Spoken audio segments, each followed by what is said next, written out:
ঢ্যাঁড়স টমেটোর চচ্চড়ি। চুলায় একটি পাত্র বসিয়ে সরিষার তেল দিয়ে দেব। সরিষার তেল গরম হয়ে গেলে পাঁচফোড়ন দিয়ে দেব। পাঁচফোড়ন কিছুক্ষণ ভেজে নেব গন্ধ ছড়ানো পর্যন্ত। গন্ধ ছড়িয়ে গেলে দিয়ে দেব কুচিয়ে রাখা পেঁয়াজ।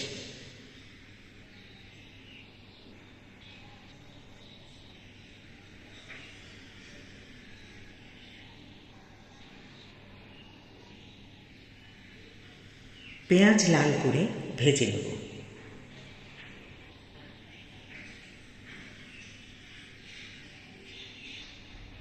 আদা রসুনের পেস্ট দিয়ে দেব।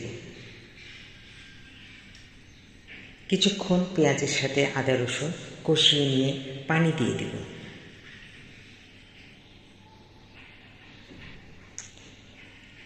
লবণ দেব, হলুদ গুঁড়া, মরিচ গুঁড়া, জিরা ও ধনে গুঁড়া দিয়ে মশলাগুলো আবারও খুব ভালো করে কষিয়ে নেব। লাল হয়ে আসলে দিয়ে দেব আগে কেটে রাখা ঢ্যাঁড়স ও টমেটো।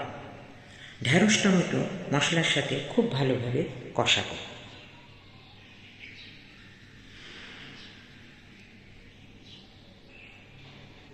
কষানোর এক পর্যায়ে দিয়ে দেব সরিষা বাটা ও বাদাম বাটা।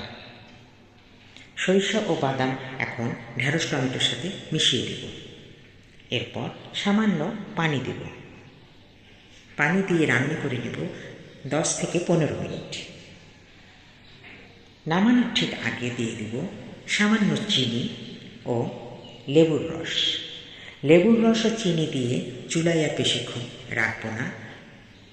অল্প কয়টা কাঁচামরিচ ছিটিয়ে ঢাকনা দিয়ে নামিয়ে দেব। এই রান্নাটি রান্না করতে হবে মৃদু আঁচে, ঢাকনা ছাড়া। তাহলে ঢ্যাঁড়স ও টমেটোর রঙের কোনো পরিবর্তন হবে না। সবুজ থাকবে, টমেটো লাল থাকবে। ধন্যবাদ সকলকে।